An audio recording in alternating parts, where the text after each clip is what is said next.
Good morning students.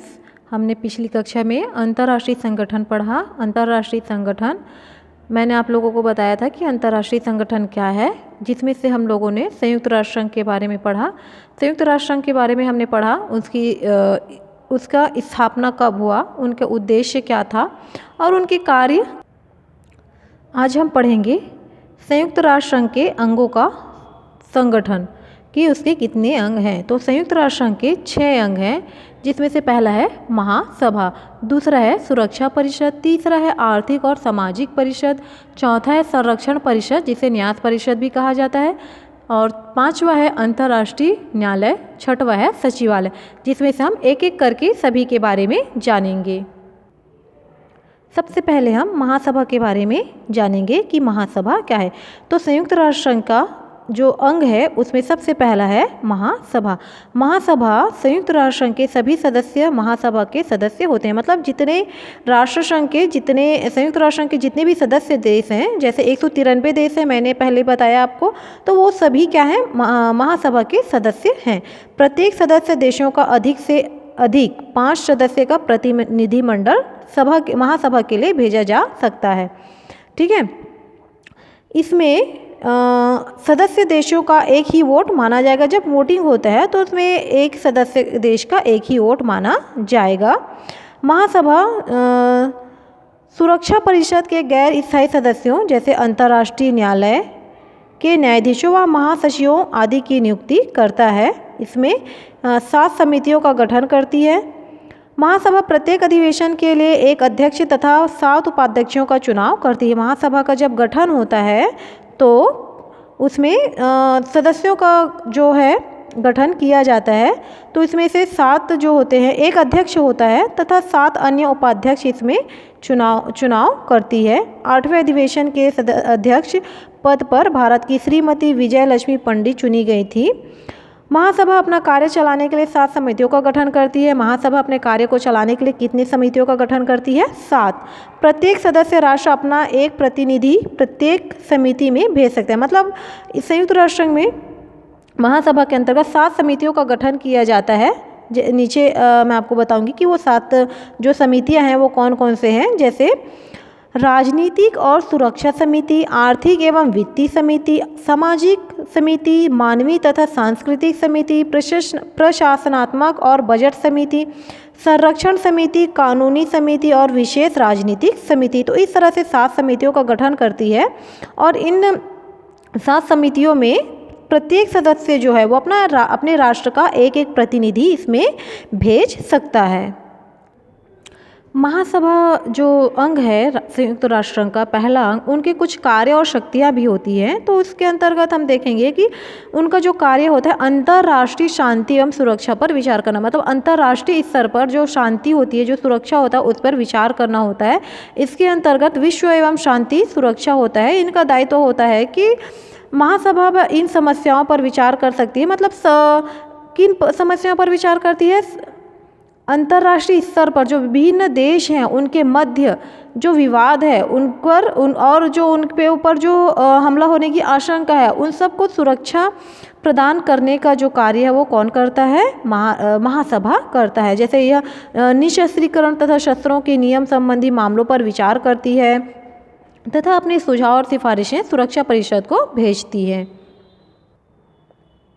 इसका अगला कार्य होता है बजट तैयार करना। संयुक्त राष्ट्र संघ की आर्थिक व्यवस्था का संचालन भी महासभा ही करती है। इसके लिए वार्षिक आय व्यय का ब्यौरा जो है वो दिया जाता है। बजट का मतलब ही होता है कि आय और व्यय का ब्यौरा देना। महासभा द्वारा तैयार किया जाता है और महासभा ही व्ययों का बंटवारा सदस्यों के मध्य करती है। मतलब जितने उस राष्ट्र के जो सदस्य होते हैं उनके मध्य करता है। अगला जो इनकी जो शक्ति है या कार्य वो है नियुक्तियां करना। तो इसके अंतर्गत जो महत्वपूर्ण पदें होती हैं उन पर नियुक्ति करने का कार्य किसका होता है? महासभा का होता है। जैसे सुरक्षा परिषद के 10 अस्थायी सदस्य का नियुक्ति करना महासभा का कार्य होता है। आर्थिक एवं सामाजिक परिषद के 8 सदस्यों का निर्वाचन करना या उनको चुनना। संरक्षण परिषद के निर्वाचित होने वाले सदस्य अंतर्राष्ट्रीय न्यायालयों के न्यायाधीशों के चयन में भाग लेना। सुरक्षा परिषद की सिफारिश से महासचिव की नियुक्ति करना। महासभा संयुक्त राष्ट्र संघ के चार्टर में 2/3 बहुमत के आधार पर संशोधन मतलब परिवर्तन या कुछ बदलाव करने का जो कार्य है भी महासभा कर सकती है। अगला जो हमारा संयुक्त राष्ट्र संघ का जो अंग है वो है सुरक्षा परिषद। सुरक्षा परिषद मतलब क्या है? सुरक्षा मुहैया कराना। ठीक है, तो सुरक्षा परिषद संयुक्त राष्ट्र संघ की कार्यकारिणी सभा है। इसे यूएनओ की संयुक्त कुंजी कहा जाता है। इसके 15 सदस्य होते हैं। कितने सदस्य होते हैं? 15, जिसमें से 5 स्थायी होते हैं और जो 10 सदस्य होते हैं वो अस्थायी रूप से होते हैं। तो इसके 5 जो स्थायी सदस्य हैं वो कौन कौन से हैं? संयुक्त राज्य अमेरिका, ब्रिटेन, फ्रांस, रूस और चीन। ये जो सदस्य हैं वो स्थायी सदस्य हैं।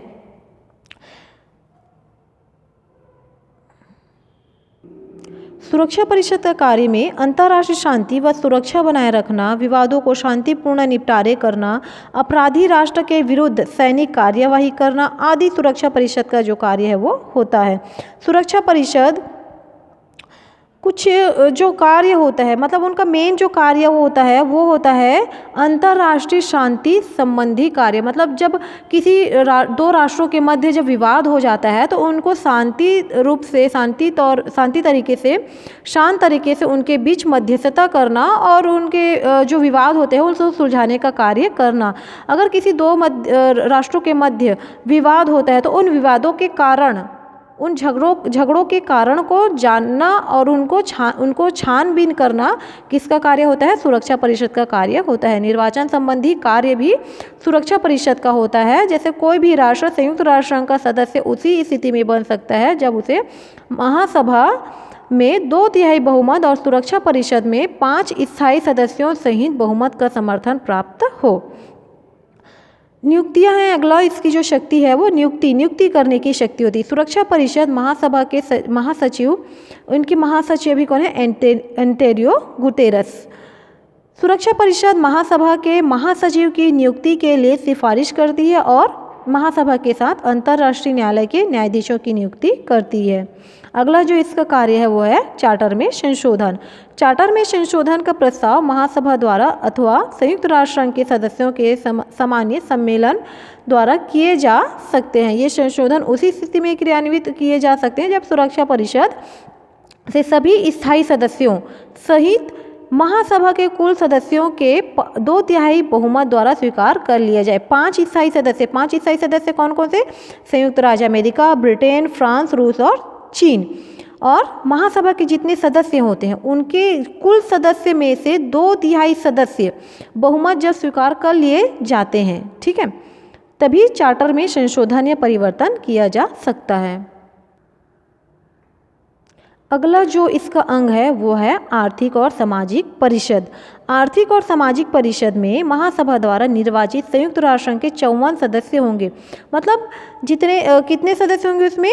राष्ट्र संघ के 54 सदस्य होंगे जो महासभा द्वारा निर्वाचित होंगे। इसमें से 1/3 सदस्य हर 3 वर्ष बाद पद मुक्त हो जाएगा। मतलब वो रिटायरमेंट हो जाएगा, उसको पद से उनको मुक्त कर दिया जाएगा आर्थिक और सामाजिक परिषद के पद से। पद मुक्त होने वाला सदस्य फिर से निर्वाचित नहीं हो सकेगा। और आर्थिक और सामाजिक परिषद आर्थिक और सामाजिक, शैक्षणिक और स्वास्थ्य व चिकित्सा संबंधी प्रश्नों पर विचार विनिमय के लिए सम्मेलन आयोजित करती है। चौथा जो अंग है संयुक्त राष्ट्र संघ का वो है संरक्षण परिषद या न्यास परिषद। तो इसका जो इस परिषद का जो गठन हुआ वो कैसे हुआ? तो ये एक महत्वपूर्ण अंग है, विशिष्ट अंग है संयुक्त राष्ट्र संघ का न्यास परिषद या संरक्षण परिषद।